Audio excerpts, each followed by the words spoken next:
We're journeying together in this Advent season through Luke and looking at what does it mean to be connected with God and with our own lives, with our work, with creation, with other people. And I want to talk to you today about how to do that in the midst of very mundane things. I just had a moment of joy. I looked on the little very cool control panel on my desk, and Tim and Jackson somehow had put a little timer in there. So I didn't know about that. It's just a little gift. And now I will be much better at being able to try to get this thing done on time. And that relates very much to this notion I want to talk about of finding God in the mundane. One scholar puts it like this, that in the text that we're going to read today, even the mundane provides arenas in which the divine purpose can be realized. And of course, that's the incarnation. The Word became flesh. That's pretty mundane in a manger, in a carpentry shop.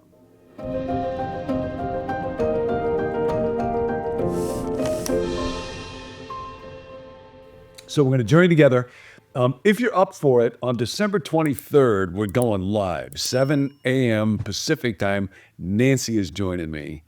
And those are always times of great joy for the two of us to be able to connect with the Fellowship of the Withered Hand. And so if you want to be a part of that, we'll record it and you can catch up with it later on. But if you want to catch it live, that's when and where.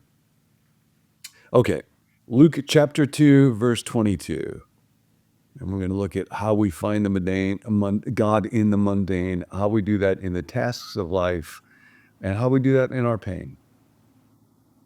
When the time came for the purification rites required by the law of Moses, Joseph and Mary took him to Jerusalem to present him to the Lord. As it is written in the law of the Lord, every firstborn male is to be consecrated to the Lord, and to offer a sacrifice in keeping with what is said in the law of the Lord, a pair of doves or 2 young pigeons.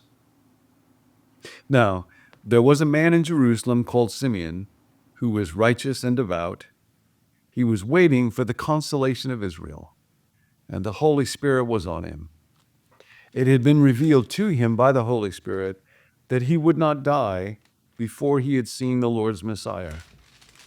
Moved by the Spirit, you'll notice how many references there are to the activity of the Holy Spirit in this man Simeon, associated with the coming of Jesus. He went into the temple courts. When the parents brought in the child Jesus to do for him what the custom of the law required, Simeon took him in his arms and praised God, saying, "Sovereign Lord, as you have promised, you may now dismiss your servant in peace. For my eyes have seen your salvation, which you have prepared in the light of all nations, a light for revelation to the Gentiles, and the glory of your people Israel." Now, this news that this little child would be not just for the people of Israel, but prepared for all nations, all the Gentiles, all the pagans, all the people far away. This is quite extraordinary. That's why in verse 33 it goes on to say, the child's father and mother marveled at what was said about him.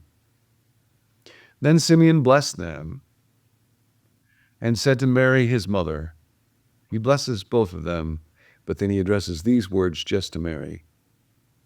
This child is destined to cause the falling and rising of many in Israel, and to be a sign that will be spoken against, so that the thoughts of many hearts will be revealed, and a sword will pierce your own soul too. Now, what's happening in this text is that Mary and Joseph are doing what any young couple would do. They are fulfilling the obligations of the law. They're seeking to be obedient to God and to what is needed and to what their child is required. So this process of, in their cultural context, circumcision and naming and purification, it's all summarized pretty briefly in this passage. And consecration, firstborn was to be consecrated to the Lord. If you weren't in the tribe of the Levites, where that firstborn son would be a priest, you would give a price, like 5 shekel, to redeem that kid. Then he could follow in his father's footsteps or do whatever you wanted him to do. Interestingly, Mary and Joseph don't do that with Jesus. They are acknowledging, now he's not ours, he belongs to you, God.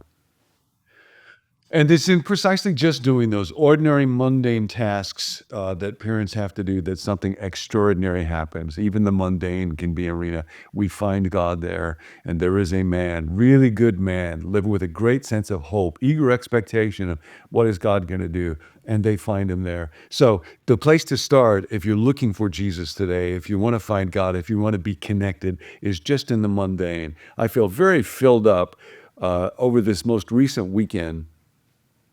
I got to go visit my friend Rick, and we spent hours just talking together. And I got to stay overnight at his place. I've done that in all the houses that Rick and Sherry have owned. They buy a new house about every 6 months or so. And then I went down and spent hours and hours and hours just talking with my mom. And that was such a rich thing to do this time of the year.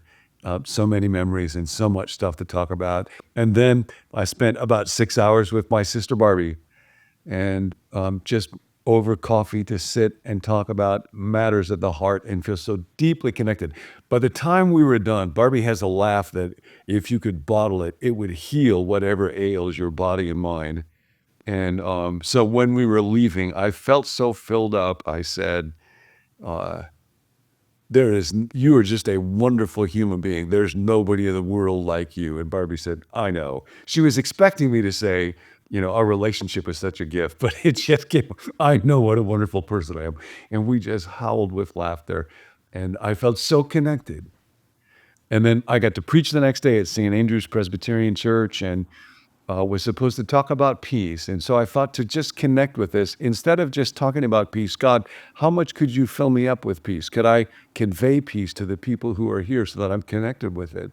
And many more people fell asleep while I was talking, kind of like Jesus fell asleep in the boat when there was a storm going on. That's part of what we talked about. So I think it happened. It was a time of just rich connection, and that's what we want to walk through.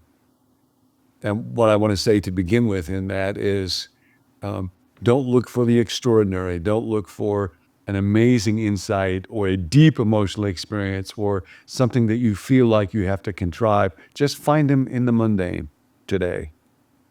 Make a bed, fix a meal, have a conversation with a friend. Do a favor for somebody. I have a friend who just kind of threw a party for a person that was retiring, and did it with creativity and flair, and it was such a gift and a deep connection. Didn't have to happen, but it did. And there is God there. There's a gift there. Now, when Simeon sees the child, he is moved by the Holy Spirit, and he knows this is what God has been promising to me. And there's two images that are used that are very, very striking. One of them is the image of a sword. He says, this child is destined to cause the rising and falling of many, and the hostile thoughts of many hearts will be revealed. And then he says to Mary, and a sword will pierce your own heart too. Now that's kind of an odd way to end a blessing, isn't it? And a sword will pierce your heart. Have a nice day. But it's very important that Mary understand as she walks through her life that there will be resistance, opposition, lots and lots of different sources of pain for Mary. Luke doesn't spell out at this point what precisely he means by that sword, but of course, ultimately, Mary's going to end up at a cross, at the foot of a cross. And that sword will be the greatest pain in her life until it's not. And that cross actually becomes ultimately the expression of hope and healing, which will be to all people.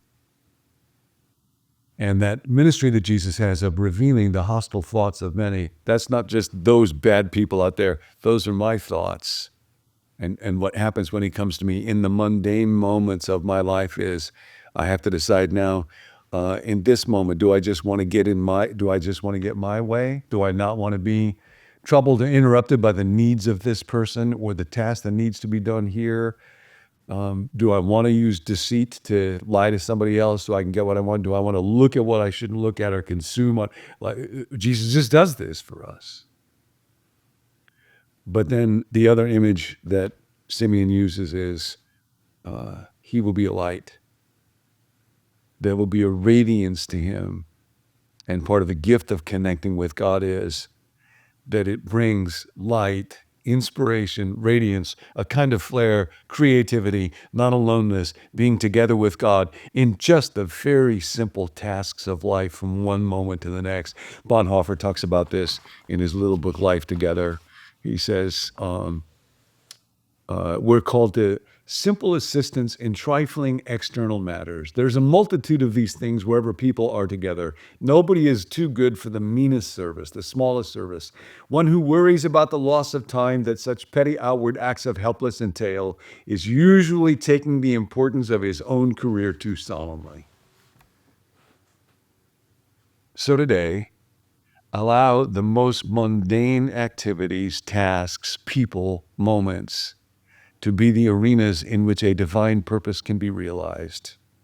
And then the light comes to you. There is a prayer that Dallas Willard would offer for his students. When he died, it was written on a little bookmark and passed out to folks.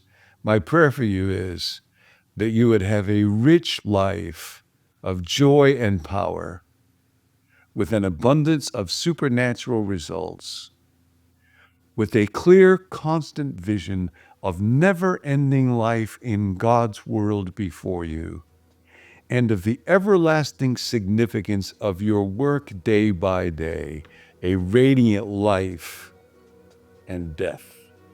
Wait a minute, back up the truck there. A radiant death? And we see this with Simeon. Now the light has come. And Simeon says, now God, you can dismiss your servant in peace, because I have seen what I have longed to. Jesus has already begun to transform death itself, and that sword that will pierce Mary's soul, that ultimate pain, will be the source actually of the joy that will bring life to everybody in the world. The light has come. My 12 minutes are up. Rejoice, the Lord is with you. Hey, thanks for joining us. My name's Tim. I'm a part of the team here at Become New, and I live in Minnesota, so it's freezing where I am. Be sure to hit that subscribe button so you don't miss any future teachings from John as we walk through the Christmas story a few verses at a time. You can also visit our website, becomenew.com, to find more teaching just like this.